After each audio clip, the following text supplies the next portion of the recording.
Hi, welcome to अल्फाइस। ठीक है, तो आज हम पॉलिटी चैप्टर का बहुत ही महत्वपूर्ण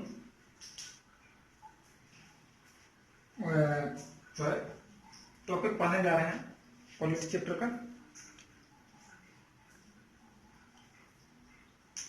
तो इस पॉलिटी चैप्टर में राइट दो लोग बच गए हैं, दो तीन। चलो और जल्दी जल्दी वेट कर लेते 2 मिनट।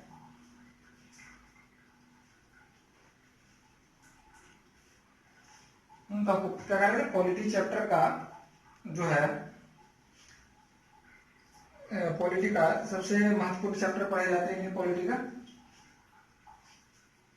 भारतीय राज्य व्यवस्था में या भारतीय राजनीति में जो प्रभाव है, जिस विचारधारा का, उस विचारधारा के प्रभाव को देखेंगे कि हमारे भारतीय राजनीति में कौन कौन से विचारधाराओं का प्रभाव है।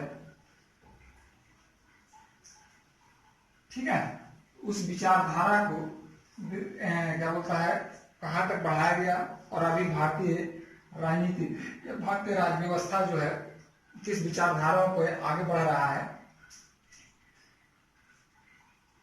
तो इसका अगर शीर्षक डालना है तो उसको शीर्षक में क्या डालेंगे, भारतीय राज्य व्यवस्था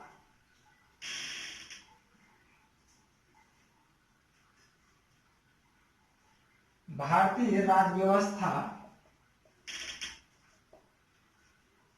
राज्य व्यवस्था से संबंधित विचारधाराएं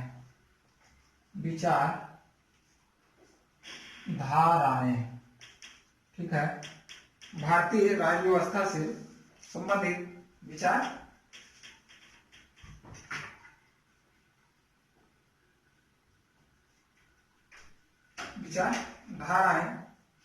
तो कौन कौन से विचारधाराएं हैं संबंधित इससे। तो वैसे तो भारतीय राज्य व्यवस्था बहुत सारी विचारधाराओं से है, लेकिन मुख्य रूप से अगर कहा जाए तो मार्क्सवादी,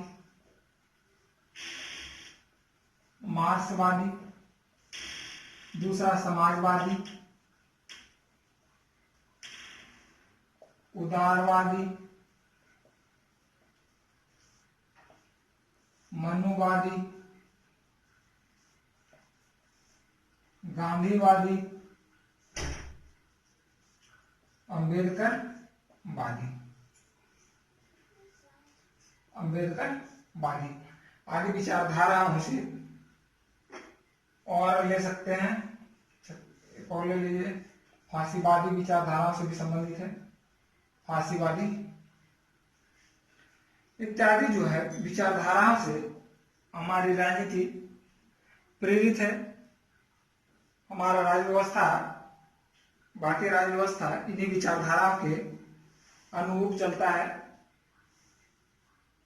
तो इस विचारधाराओं में एक एक करके सभी विचारधाराओं के बारे में हम जानेंगे। ठीक है, सभी की महिमा मंडल करेंगे, सभी की गुणगान करेंगे एक एक करके इस विचारधाराओं को। इसलिए सभी को विचारधारा को ध्यान से देखेंगे, क्योंकि इसमें जो है प्री से संबंधित क्वेश्चन भी रहेगा, मेन से संबंधित भी रहेगा। काफी इंपॉर्टेंट चैप्टर है। पहला, मार्क्सवादी विचारधारा। मार्क्सवादी विचारधारा अभी जो है मजदूर वर्ग, भूमिहीन वर्ग, खेतिहर वर्ग आदि में जो है इस विचारधारा का प्रचलन कुछ वर्तमान समय में काफी तेजी से बढ़ा है। तो इस विचारधारा को जो प्रतिपादन किया था कार्ल मार्क्स ने 19वीं सदी में इस विचारधारा का प्रतिपादन किया था। 19वीं सदी में प्रतिपादन किया था। इसके सहयोगी जो थे वो फ्रेडरिक एंजल्स थे।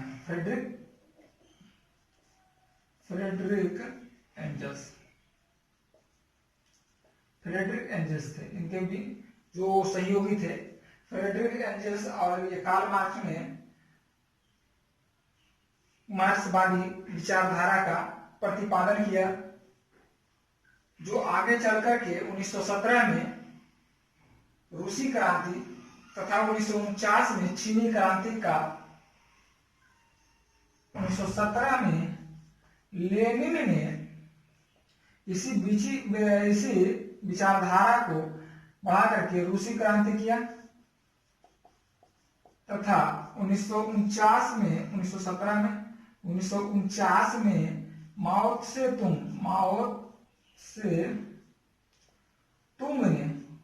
तुंग ने चीन में क्रांति किया। इसी विचारधारा को, मार्क्सवादी विचारधारा को अपना करके जो है क्रांति किया। 1940 में जो है भारत में भी इसका 1940 के आसपास भारत में भी इसका जो था समर्थक था। जैसे मानवेंद्र नाथ हो गए, उसके सहयोगी भी हो गए, यानी इस जो विचारधारा के प्रवर्तक के मूलतः मानवेंद्र नाथ, याद रखिएगा, मानवेंद्र नाथ जो थे इसी मार्क्सवादी विचारधारा के समर्थक थे। इसी विचारधारा के आधार पर जो है अपना राज्य व्यवस्था को स्थापित करना चाहते थे। कुछ समय तक पंडित जवाहरलाल नेहरू पर भी इसका असर देखा गया, वल्लभ भाई पटेल पर भी इसका असर देखा गया, लेकिन 1940 के आते आते जो है इससे इसका मोह भंग हो गया और ये लोग जो है गांधीवादी विचारधारा की ओर अग्रसर हो गए। ठीक है,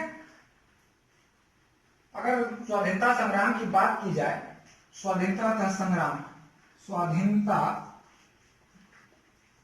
संग्राम की अगर बात की जाए तो स्वाधीनता संग्राम में अब दो पहलू में क्या है, एक उदारवादी वाला है, प्रथम दो अध्याय होगा, प्रथम अध्याय और दूसरा अध्याय, या प्रथम चरण इसको कहते हैं, प्रथम चरण और द्वितीय चरण। प्रथम चरण और द्वितीय चरण। प्रथम चरण में जो है उदारवादी मूलतः गांधीवादी हो गया, गोखले हो गए आदि जो लोग थे वो प्रथम चरण के नेता थे। दूसरे चरण में सबसे लोकप्रिय नेता जो थे, दूसरे चरण में लोकप्रिय नेता के रूप में किसको माना गया, द्वितीय चरण में आजाद को माना गया, चंद्रशेखर आजाद को, भगत सिंह को जो है माना गया इस विचारधारा के। तो द्वितीय चरण के नेता, द्वितीय चरण के जो भी क्रांतिकारी हुए वो मार्क्सवादी विचारधाराओं से प्रेरित थे। भगत सिंह भी मार्क्सवादी विचारधारा से प्रेरित थे और वर्तमान समय में जो है इस विचारधारा से भारत में दो पार्टियां हैं, सीपीआई और सीपीएम। ठीक है, सीपीआई और CPM, communist party of India और मार्क्सवादी communist party. Communist party of India I हो गया मार्क्सवादी कम्युनिस्ट पार्टी, मार्क्सवादी कम्युनिस्ट पार्टी। दोनों जो है पार्टी अलग अलग है, लेकिन दोनों का विचारधारा जो है इसी मार्क्सवादी विचारधाराओं से प्रेरित है। ठीक है, तो इस विचारधारा पर, वैसे तो इस विचारधारा को अगर जानना हो तो काफी जटिल विचारधारा है। इस विचारधारा को जानने के अगर विस्तृत रूप जानेंगे तो इस विचारधारा को जानने के लिए हमें कम से कम 7 से 8 क्लास की जरूरत होगी। इस विचारधारा को जानने के लिए 7 से 8 क्लासों की जरूरत होगी तो इस विचारधारा को हम अपने क्लास में ज्यादा जटिल में नहीं जाएंगे। इसका जो भारतीय राजनीति पर है या भारतीय राज्य व्यवस्था पर जो प्रभाव है, उसी प्रभाव को हम मूल रूप से देखे हैं। इस विचारधारा का प्रभाव जो है क्या क्या है, और ये जो विचारधारा है क्या क्या कहता है। तो पहला अगर इसका करें तो इसका सिद्धांत क्या होगा? मार्क्सवादी विचारधारा का भौतिक सिद्धांत क्या होगा?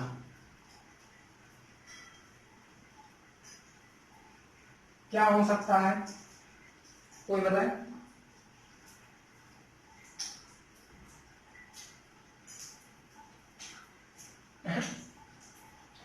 ये नहीं, चलिए ठीक है, कोई बात नहीं। मार्क्सवादी विचारधारा का जो भौतिक सिद्धांत है उसमें अगर कहा जाए तो द्वंदात्मक भौतिकवाद कहेंगे और दूसरा ऐतिहासिक में मानेंगे। पहले द्वंदात्मक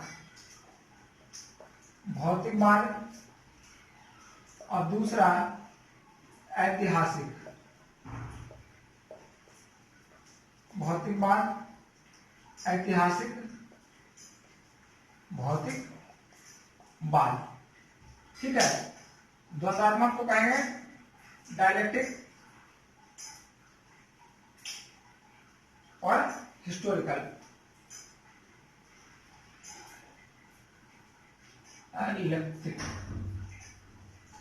मटेरियलिज्म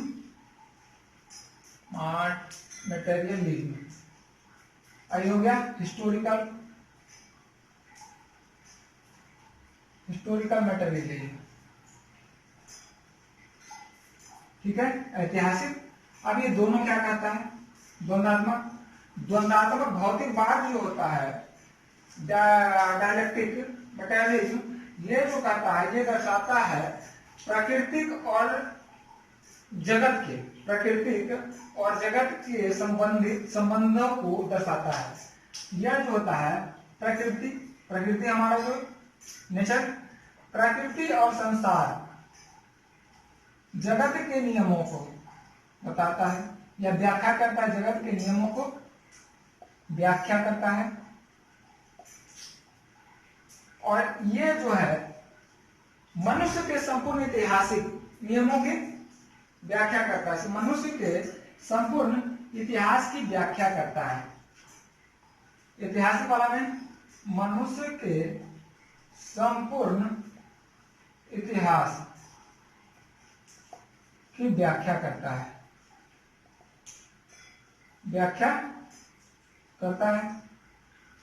क्वेश्चन इससे रिलेटेड होगा। ये जो इससे रिलेटेड क्वेश्चन है आपको पीडीएफ में मिल जाएगा। ठीक है, मेंस के लिए तो आपको यही है कि मार्क्सवादी विचारधारा को जो है 150 शब्दों में वर्णन करें, 150 शब्दों में व्याख्या करें या 250 शब्दों में व्याख्या करें, ये आपका क्वेश्चन रहेगा। तो पहला हो गया इसका जो होगा सिद्धांत क्या होगा? द्वंदात्मक भौतिकवाद सिद्धांत। भौतिक सिद्धांत इसका होगा द्वंदात्मक और ऐतिहासिक। भौतिक क्या होता है? द्वंदात्मक हो गया, द्वंद जगत और प्रकृति के संबंधित संबंधों की व्याख्या करता है। दूसरा अगर ऐतिहासिक हो गया तो मनुष्य के संपूर्ण इतिहास की व्याख्या करता है। ठीक है, तो अगर दूसरा अगला देखते हैं। मार्क्सवादी विचारधारा जो है आगे कहता है कि हर वस्तु में कुछ अंतर विरोध होते हैं, कंट्राडिक्शन होते हैं। मार्क्सवादी विचारधारा आगे कहता है कि हर वस्तु में कुछ ना कुछ कंट्राडिक्शन होता है। प्रत्येक वस्तु में कंट्राडिक्शन होता है।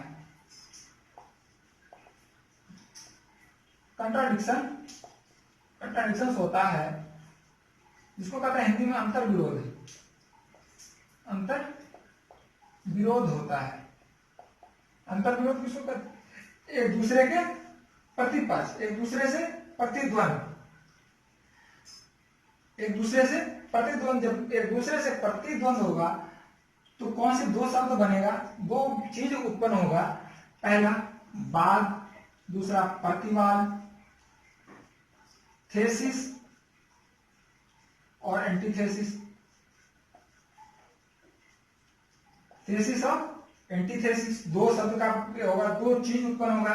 उसमें क्या होगा, वाद और प्रतिवाद। अगर क्वेश्चन करेंगे, अगर आप कुछ बोल रहे हैं तो उसमें कोई क्या होगा, प्रश्नात्मक चिन्ह भी होगा, उसमें नकारात्मक चिन्ह भी होगा। तो आप जो बोल रहे हैं हर चीज का कुछ ना कुछ कंट्राडिक्शन होगा। यही जो है मार्क्सवादी कहता है कि हर वस्तु में, हर प्रकृति के हर वस्तु में कुछ ना कुछ कंट्राडिक्शन होता है। और यही कंट्राडिक्शन और यही जो कंट्राडिक्शन उत्पन्न होता है संघर्ष पैदा करता है। और ये जो संघर्ष पैदा होता है वह विकास को पैदा करता है, विकास को पैदा करता है। यानी हर चीज में अगर प्रकृति कंट्राडिक्शन पैदा कर रहा है, हर चीज में प्रकृति अगर कंट्राडिक्शन पैदा कर रहा है, कंट्राडिक्शन हो रहा है, तो कहीं ना कहीं वह जो है विकास से प्रेरित है, यानी कहीं ना कहीं डेवलप उससे प्रेरित हो रहा है। ठीक है, तो आगे देखते हैं, आगे मार्क्सवादी विचारधारा क्या कहता है। मार्क्सवादी विचारधारा आगे कहता है कि जो है समाज में संसाधन है, प्राकृतिक संसाधन है, प्राकृतिक अगर पॉइंट में कहा जाए तो नेक्स्ट पॉइंट में लीजिए, समाज प्राकृतिक संसाधन है, संसाधन है, इन संसाधनों का उपयोग किया जाता है, संसाधनों का उपयोग किया जाता है। और इस संसाधनों का उपयोग के दौरान इसके उत्पादन पर कुछ लोग मालिक बन बैठते हैं, कुछ लोग जो है मालिक बन बैठते हैं, कुछ लोग मालिक बन बैठते हैं, जिनका अधिपत्य स्थापित हो जाता है, जिसका क्या हो जाता है, अधिपत्य स्थापित हो जाता है। इस अधिपत्य के कारण जो है बिना श्रम के, जब अधिपत्य स्थापित हो जाएगा तो बिना श्रम के, बिना परिश्रम के ही लाभ कमाएगा। क्या कमाएगा, लाभ कमाएगा। जब ये बिना श्रम के लाभ कमाएगा तो शेष वर्ग जो है, शेष वर्ग को श्रम के बावजूद क्या प्राप्त होगा, श्रम के बावजूद इसे सीमित संसाधन प्राप्त होगा, सीमित आय प्राप्त होगा, सीमित आय प्राप्त होगा, जिसे क्या कहेंगे, और उसे क्या होता है, गुजारा करना पड़ेगा। और इस सीमित आय जिसको प्राप्त होगा उसे क्या कहेंगे हम, शोषित वर्ग। शोषित वर्ग, और जो बिना श्रम का लाभ प्राप्त कर रहा है उसे क्या कहेंगे हम, शोषक वर्ग। किसके अनुसार, मार्क्सवादी विचारधारा के अनुसार जो बिना श्रम के लाभ को प्राप्त कर रहा है उसे शोषक वर्ग कहेंगे, और जो श्रम के बावजूद सीमित आय से गुजारा करता है उसे क्या कहेंगे हम, शोषित वर्ग कहेंगे। ठीक है, उसे हम शोषित वर्ग कहेंगे। राइट, तो दिक्कत अब कहता है, जब शोषक वर्ग और शोषित वर्ग की व्याख्या आई है, शोषित वर्ग और शोषक वर्ग आया है, तो यह मार्क्सवादी विचारधारा कहता है कि जब शोषक वर्ग और शोषित वर्ग हमारे समाज में दो वर्ग उत्पन्न हुआ, तो अगला पॉइंट में अगर हम डालेंगे तो नेक्स्ट पॉइंट में कहेगा कि इन शोषित वर्गों के द्वारा, इन शोषित वर्गों के द्वारा संगठित होकर के, एकजुट होकर के एक हिंसक क्रांति करनी चाहिए अपने हक के लिए, अपने क्या बोलता है अधिकार के लिए। एक हिंसक क्रांति, यहाँ हिंसक शब्द का प्रयोग हो गया, हिंसक क्रांति करनी चाहिए, हिंसक क्रांति करनी चाहिए। और हिंसक क्रांति के फलस्वरूप जो है क्या बोलता है, श्रमिक वर्ग, लेबर क्लास में क्या होगा, एक चेतना पैदा होगा, और चेतना पैदा होने के बाद जो है क्रांति अपने आप जागरूक हो गए और क्रांति का प्रादुर्भाव होगा, क्रांति होगा। और वह जो क्रांति होगा वह अपने आप में अलग होगा और सत्ता का परिवर्तन कर देगा। और सत्ता का क्या करेगा? परिवर्तन कर देगा। ठीक है, सत्ता का परिवर्तन कर देगा। तो दिक्कत अब कहता है आगे,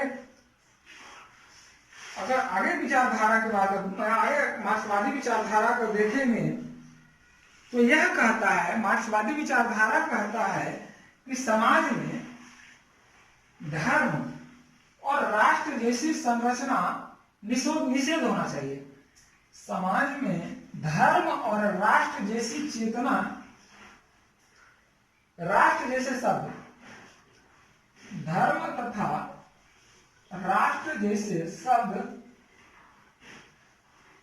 क्या होना चाहिए? निषेध होना चाहिए। निषेध होना चाहिए। क्यों? क्योंकि धर्म जो है हमारे वास्तविक वर्ग के शत्रु से, वास्तविक वर्ग से शत्रु, वर्ग के शत्रु से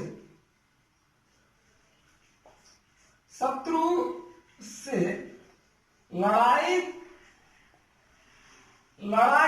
वर्ग से शत्रु के से लड़ाई या संघर्ष करने के स्थान पर, लड़ाई करने के स्थान पर अलौकिक सुखों की, अलौकिक जो इस लोक में न हो, हिंदी शब्द अलौकिक, अलौकिक सुखों की व्याख्या करता है, व्याख्या करता है। बट हमारे गीता में जो है इस चीज को खंडन करता है। हमारा गीता जो है इस चीज को खंडन करता है। गीता उपदेश भगवान श्री कृष्ण ने अर्जुन को कहा था कि आप जो है अपने धर्म को छोड़ो और जो आपके सामने वास्तविक वर्ग के शत्रु है उससे संघर्ष करो, यही तुम्हारा धर्म है। बट धर्म, आधुनिक धर्म की परिभाषा के अनुसार जो है आधुनिक धर्म जो है अलौकिक सुखों की व्याख्या करता है कि आप ऐसे कीजिएगा तो आप अगर किसी को मार दीजिएगा तो यहाँ होगा, ये होगा, ये होगा। तो आपकी वो जो अलौकिक सुखों की जो है व्याख्या करता है। जब अलौकिक सुख को आप देखेंगे तो आप जो है वास्तविक वर्ग के शत्रु से निकृष्ट हो गए, अर्थात उससे लड़ाई नहीं करेंगे, उससे भेद नहीं कर सकते हैं। ठीक है,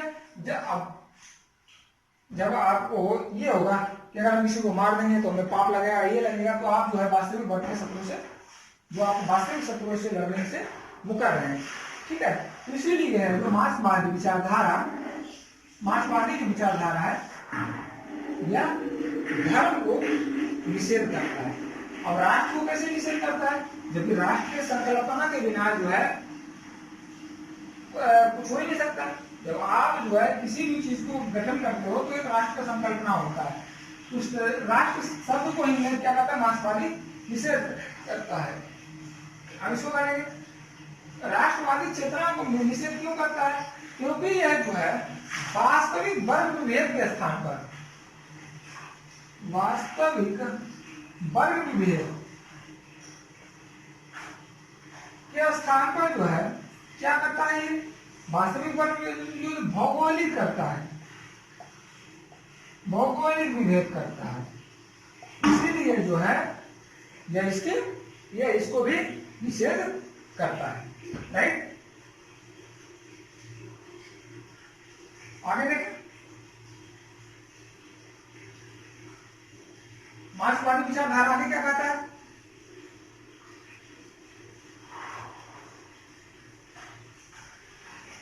मार्क्सवादी विचारधारा आगे कहता है, आगे कहता है कि परिवारवाद, परिवारवाद,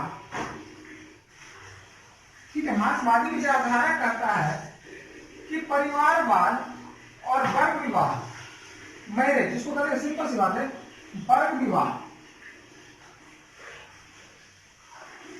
और परिवार, ये दोनों जो है मार्क्सवादी विचारधारा में निषेधित है। ये दोनों भी निषेध है। ये दोनों क्यों निषेध है मार्क्सवादी विचारधारा में? वर्ण विवाह की निषेध है, क्योंकि यह जो है निजी संपत्ति, ये जो है वर्ण विवाह परिवार जो है निजी संपत्ति के हस्तांतरण के लिए बना है, निजी संपत्ति, ना कि अगर ए का है बी, ए का अगर A1 और A2 है बेटा है और बी है B1 और B2 है, तो ये जो संपत्ति निजी संपत्ति का हस्तांतरण होगा वो A1 और A2 में होगा, न कि यह जो है B1 और B2 में होगा। जबकि A1 के पास अगर क्या बोलते अरबों की संपत्ति है और ये क्या बोलता गरीब है, फिर भी इसकी संपत्ति B1 और B2 में नहीं होगा। इसलिए वर्ण विवाह का जो है ये निषेधित किया है, परिवार को निषेधित किया है, राइट।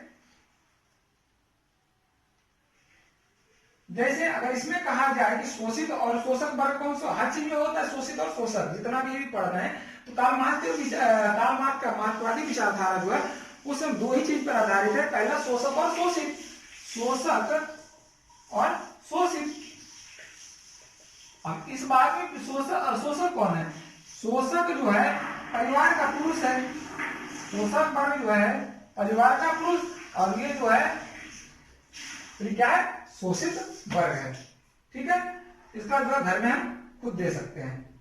नारी विवाह जो है शोषित है, जबकि पुरुष जो है वर्ग शोषक में आएगा।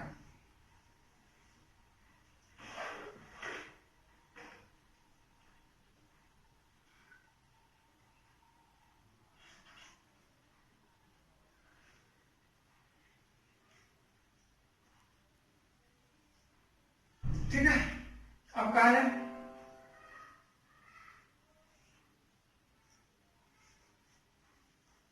मार्क्सवादी विचारधारा आगे क्या कहता है। मार्क्सवादी विचारधारा आगे कहता है, मार्क्सवादी विचारधारा जब इंग्लैंड में संपूर्ण क्रांति औद्योगिक क्रांति हो गई थी तब कार्ल मार्क्स का उदय हुआ। तो मार्क्सवादी विचारधारा कहता है कि औद्योगिक उत्पादन की प्रचुरता के कारण, औद्योगिक उत्पादन के प्रचुरता के कारण, जो भी उत्पादन हो रहा है उद्योग से, उत्पादन की प्रचुरता मतलब प्रचुर बोले तो पर्याप्त, प्रचुरता के या अत्यधिक, प्रचुर या सरप्लस, प्रचुरता के कारण मनुष्य की सभी भौतिक जरूरत जो है पूरा होता है, मनुष्य का सभी भौतिक जरूरत पूरा होता है। इस जरूरत को पूरा होने के क्रम में यह जो है इस पर किसका अधिकार होता है, पूंजीपति का, पूंजीपतियों का जो है अधिकार हो जाता है, अधिकार हो जाता है। फलतः सर्वहारा वर्ग जो है या श्रमिक वर्ग जिसको कहेंगे, श्रमिक वर्ग इन संसाधनों से विमुख हो जाता है, इन संसाधनों से क्या होता है, विमुख हो जाता है। फलतः उसे क्या मिलता है, उसे कुछ ज्यादा नहीं मिल पाता है, और जो भी उसका उत्पादन होता है, मनुष्य स्थिति होती है, वो उपलब्ध नहीं हो पाता है, वो फिर भी अधूरा हो जाता है, उसको पूरा नहीं पाता है। और इसमें किसका अधिकार हो जाता है, पूंजीपति को अधिकार हो जाता है। जब पूंजीपति का अधिकार हो गया तो कार्ल मार्क्स कहता है कि इन पूंजीपतियों को खत्म करना जो है सर्वहारा वर्ग का प्रमुख कर्तव्य होता है, चाहे वह जैसे हिंसक क्रांति ही क्यों ना करना पड़े। यानी सारे विचारधाराओं में अगर एक चीज कहा गया है तो कार्ल मार्क्स कहता है कि अपने हक के लिए हिंसक क्रांति करो, यानी हिंसक क्रांति का जो है विचारधाराओं को प्रेरित करता है। कौन सी विचारधारा, कार्ल मार्क्स का मार्क्सवादी विचारधारा, ठीक है। अगर कहता है कि हिंसक क्रांति होगा, हिंसक क्रांति के बाद क्या होगा, हिंसक क्रांति होगा, हिंसक क्रांति के बाद अगर हिंसक क्रांति हुआ, हिंसक क्रांति हो गया, हिंसक क्रांति के बाद क्या होगा, समाजवाद आएगा, हिंसक क्रांति होगा, हिंसक क्रांति के बाद समाजवाद आएगा, समाजवाद आएगा जिसमें क्या होगा, समाजवाद आएगा तो इसमें क्या हो जाएगा, समाजवाद कौन लेगा, हिंसक क्रांति कौन करेगा, सर्वहारा वर्ग या श्रमिक वर्ग, सर्वहारा वर्ग या श्रमिक वर्ग करेगा। जब श्रमिक वर्ग या सर्वहारा वर्ग करेगा तो इसका अधिपत्य होगा, यानी इस पर क्या होगा, तानाशाही, इसी का तानाशाही शासन आरंभ हो जाएगा। तानाशाही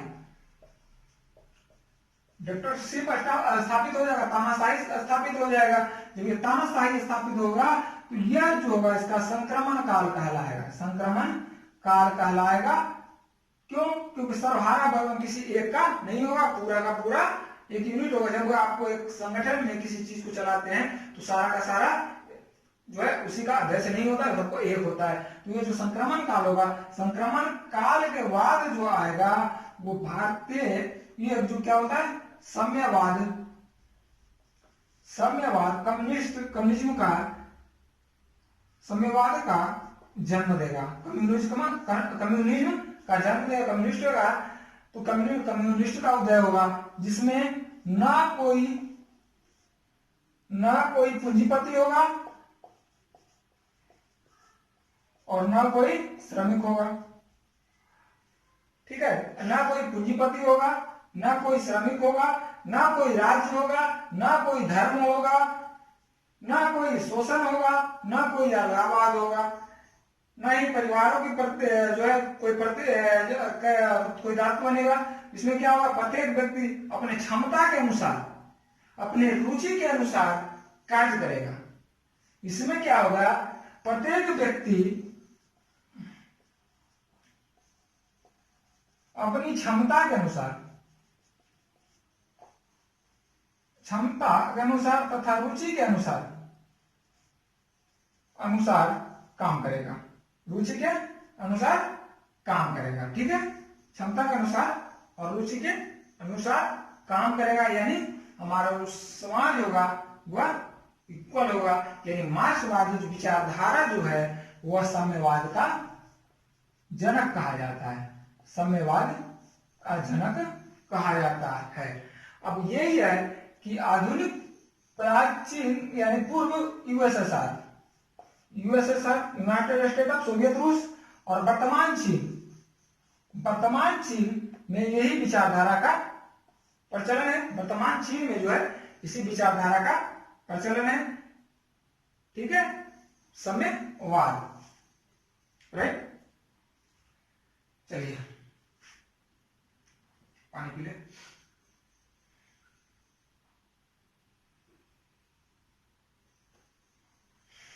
भारत में ये तो हो गया पूरा वर्ल्ड में। अब भारत में इस विचारधारा पर जो है क्या प्रभाव पड़ा, क्योंकि भारत में विचारधारा पर, इस विचारधारा पर प्रभाव है, इसको जानने के लिए थोड़ा सा मार्क्सवादी विचारधारा को जानना जरूरी था, इसलिए इसको देखिए। अब इस जो है मार्क्सवादी विचारधारा पर भारत में क्या प्रभाव पड़ा, भारत में क्या प्रभाव पड़ा, क्वेश्चन रहेगा। भारत में मार्क्सवादी विचारधारा पर क्या प्रभाव पड़ा, व्याख्या करें। वैसे छोटा सा आएगा 150 शब्द वाला, तो इसका आएगा विचारधारा पर क्या प्रभाव पड़ेगा। तो इसका मार्क्सवाद, इस प्रभाव को देखेंगे। मार्क्सवादी विचारधारा, ठीक है, मार्क्सवादी विचारधारा। भारत में मार्क्सवादी विचारधारा, भारत में मार्क्सवादी विचारधारा का प्रभाव कर दो। यह जो है जन्म दिया दो चीज का, बहुत इंपॉर्टेंट है। एक दिया नक्सलवाद, आधुनिक में सब सुनते हैं नक्सलवाद। दूसरा दिया जन्म माओवाद का, माओवाद, ठीक है, राइट, नक्सलिज्म और माओवाद, और माओवाद।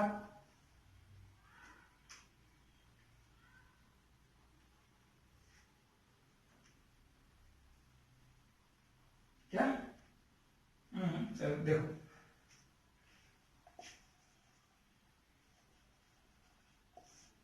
मान लीजिए नक्सलवाद को देखेंगे, नक्सलवाद विचारधारा। नक्सलवाद विचारधारा क्या कहता है? नक्सलवाद विचारधारा जो है मार्क्सवादी विचारधाराओं से प्रेरित है, उसी का एक भाग है। तो भारत में अगर नक्सलवाद का इतिहास के बारे में जानेंगे, इसकी विचारधारा का अगर महत्व जानेंगे तो काफी विशेष महत्व है आधुनिक काल में भी, प्रेजेंट टाइम में भी। तो इस विचारधारा को अगर देखें तो नक्सलवादी जो शब्द है वो नक्सलबाड़ी गांव, नक्सलबाड़ी गांव, नक्सलबाड़ी गांव से जो है पैदा हुआ है। ये जो शब्द पैदा हुआ है नक्सलबाड़ी गांव, ये नक्सलबाड़ी गांव जो है पश्चिम बंगाल के दार्जिलिंग जिले में है। दार्जिलिंग जिले में नक्सलवाद जो है इस शब्द का उदय नक्सलबाड़ी गांव से पश्चिम बंगाल के गांव से पैदा हुआ, जो पश्चिम बंगाल के दार्जिलिंग जिले में है। ठीक है, यहां से पैदा हुआ। हालांकि जो है 1967 में इसका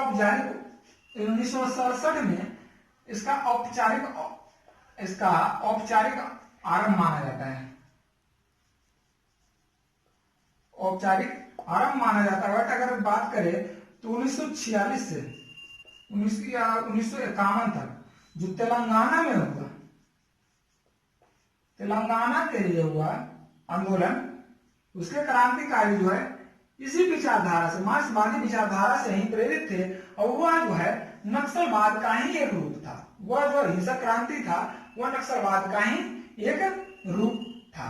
ठीक है, अगर मूल रूप से करें तो औपचारिक रूप से, और मूल रूप से अगर करें तो मूल रूप से ये करें तो इसमें तो सेटिस्फाइड नहीं हुआ। लेकिन अगर औपचारिक रूप से करें तो 1961 में जो है 1967 में आरंभ हो गया। 1967 में आरंभ कैसे हुआ? ठीक है, जो पहली बार जो है किसान पूंजीपतियों के खिलाफ जो है हिंसक आंदोलन पे उतर आए। तो इसका इतिहास अगर देखें तो 1964 में नक्सलवाद देखते हैं। हटावे उतारते जाइएगा, नोट कर लीजिएगा। नक्सलवाद 1964 में जो था संपूर्ण कम्युनिस्ट पार्टी से, या संयुक्त communist party of India, united CPI था। United CPI communist party of India में था, जो है 1964 में अलग हो गया। अलग होकर के सीपीएम का गठन किया। 1964 में सीपीएम का गठन किया गया। सीपीएम के गठन होने के बाद जो है क्यों हुआ इसके पे देख ले। 1964 में सीपीआई से सीपीएम का क्यों हुआ? सीपीआई का, यूनाइटेड सीपीआई का था कि पूरे राज्य का विरोध करता था। लेकिन सीपीएम जो है अलग हुआ। अलग होने के बाद जो है यह राजनीति में हिस्सा लेना आरंभ किया। राजनीति में हिस्सा लेने लगा, राजनीति में भाग लेने लगा, चुनाव लड़ने लगा। और क्या होता है अगर, लेकिन जब क्या करता था 1964 से पहले सीपीआई, यूनाइटेड सीपीआई जो था चुनाव में भाग नहीं लेता था वो, क्योंकि वो राज का विरोध करता था। लेकिन जो है कुछ लोग जो विचारधारा के थे वो सीपीएम को अलग कर लिए और राजनीति में हिस्सा में भाग लेने लगे। और इसी को देखते हुए जो है सीपीआई के नेता थे चारू मजूमदार और कानू सन्याल। नेता थे दो इसके सीपीआई के, यूनाइटेड सीपीआई, चारू मजूमदार और कानू सन्याल नेता थे। इन्होंने सीपीएम को अवसरवाद कह करके इसको संबोधित किया। अवसरवाद करके या संबोधित किया, या इसको कह देते खारिज किया, या इसको अलग किया। ठीक है, 1967 के चुनाव में, 1964 में अलग हुआ, 1967 में जब चुनाव हुआ पश्चिम बंगाल में तो यह सीपीएम की जीत हुई। जब सीपीएम की जीत हुई तो 1967 में ही का किसान जमींदारों के खिलाफ जमीन को लेकर के आंदोलन किया। जमीन को लेकर के आंदोलन किया। इस आंदोलन, यह जो आंदोलन हुआ हिंसक हुआ। इसमें क्या हुआ, एक इंस्पेक्टर की मौत हुई। एक इंस्पेक्टर के मौत होने के बाद जो है यह आंदोलन पूर्णतः क्या हुआ, भूमि पर अधिकार कर लिया, किसानों के द्वारा भूमि पर अधिकार कर लिया गया। और यह आंदोलन जो है 72 दिनों तक चला, लगभग 72 दिनों तक चला। और इस तरह से भारत में नक्सलवाद का आरंभ हुआ। नक्सलवाद का आरंभ हुआ। इस तरह से जो है 1967 में भारत में नक्सलवाद का आरंभ हो गया। जबकि जो है पश्चिम बंगाल में इसको दबाया गया, सीपीएम के संयुक्त मोर्चा के द्वारा इसको दबाया गया। लेकिन जबकि इसको जो है इसका उपलब्ध क्या था, सीपीएम का ही था, सीपीएम उसी सरकार में था। सीपीएम इसको कितना दबाया, किसी का सरकार रहे तो अपने आदमी को कितना दबाएगा, तो उतना ही लिमिट दबाया, हल्का सा दबाया, फलता धीरे धीरे इसका बीज फैलता चला गया। अब वर्तमान में अगर बात करें तो नक्सलवाद इतना प्रभावित हो गया कि पिछले कुछ वर्षों में छत्तीसगढ़ के दंतेवाड़ा नाम सुने होंगे, दंतेवाड़ा तथा नारायणपुर में सीआरपीएफ की हत्या कर दी गई। सीआरपीएफ की हत्या कर दी गई। सीआरपीएफ की हत्या से ये साबित करना चाहता है नक्सलवाद कि हम कमजोर नहीं है, हमें जो है हल्के हाथों में ना लो। यानी जो है आधुनिक केंद्र, आज के जो है वर्तमान केंद्र सरकार के पास ये चुनौती है कि यह जो है नक्सलवाद को कंट्रोल किया जाए या नियंत्रित किया जाए। नक्सलवाद को अगर दूसरी करें तो नक्सलवाद जो है मौत से तुम के विचारधारा पर भी प्रभावित है। मौत से तुम कौन था, चीन का नेता। अगर कहा जाए तो नक्सलवाद माओ से तुंग, मौत से तुंग के विचारधारा पर आधारित है, जो 1949 में चीन में हिंसक क्रांति करके परिवर्तन लाया था। वही परिवर्तन आज नक्सलवाद हिंसक क्रांति करके वही परिवर्तन लाना चाहता है। ठीक है, वही परिवर्तन लाना चाहता है। ये हो गया नक्सलवाद। ठीक है, तो नक्सलवाद से इतना आएगा, राइट। नक्सलवाद और कहता है, मौत से तुम कहता है कि आधुनिक जो है भारत में लोकतंत्र है, ये लोकतंत्र जो है आधुनिक काल में पूंजीपति के आधुनिक जो है लोकतंत्र का सरकार जो है पूंजीपति के हाथों का कठपुतली है। और ये पूंजीपति के हाथों की कठपुतली होने के कारण जो है सरकार अपने सर्वहारा वर्ग, सर्वहारा यह श्रमिक सीधे को श्रमिक वर्ग के संसाधन या श्रमिक वर्ग के विकास का कोई रास्ता नहीं निकाल सकता। श्रमिक वर्ग के विकास का कोई रास्ता नहीं निकाल सकता, जिसमें अगर विकास इसमें होगा तो पूंजीपति की हानि होगी। जब पूंजीपति की हानि होगी तो विकास ये जो है सरकार उस चीज को नहीं करेगा। क्यों? क्योंकि ये जो सरकार जो है पूंजीपति के हाथों का कठपुतली है। इसीलिए क्या बोलता है नक्सलवाद, कहता है कि जो है हिंसक क्रांति करो और हिंसक क्रांति करके पूंजीवाद को खत्म करो और जो है सरकार साम्यवादी सरकार की स्थापना करो। ठीक है, अगर माओवाद देखते हैं, माओवाद मूल रूप से अगर कहा जाए तो माओवाद नक्सलवाद से अलग नहीं है। माओवाद जो है नक्सलवाद से अलग नहीं है। यह भी जो है मौत से तुम के विचारधाराओं पर प्रेरित है। मौत से तुम के विचारधाराओं से प्रेरित होकर के ही माओवाद का जन्म हुआ है। इसका जो विचारधारा है यह राजकीय विचारधारा करता है और अपने यह जो है नक्सलवाद जो करता है राजनीति में ज्यादा हिस्सा नहीं लेता, लेकिन माओवाद चाहता है कि राजनीति में अधिक से अधिक अपना हिस्सा लेकर के कुछ सुधार किया जाए, पूंजीपति को खात्मा किया जाए। ठीक है,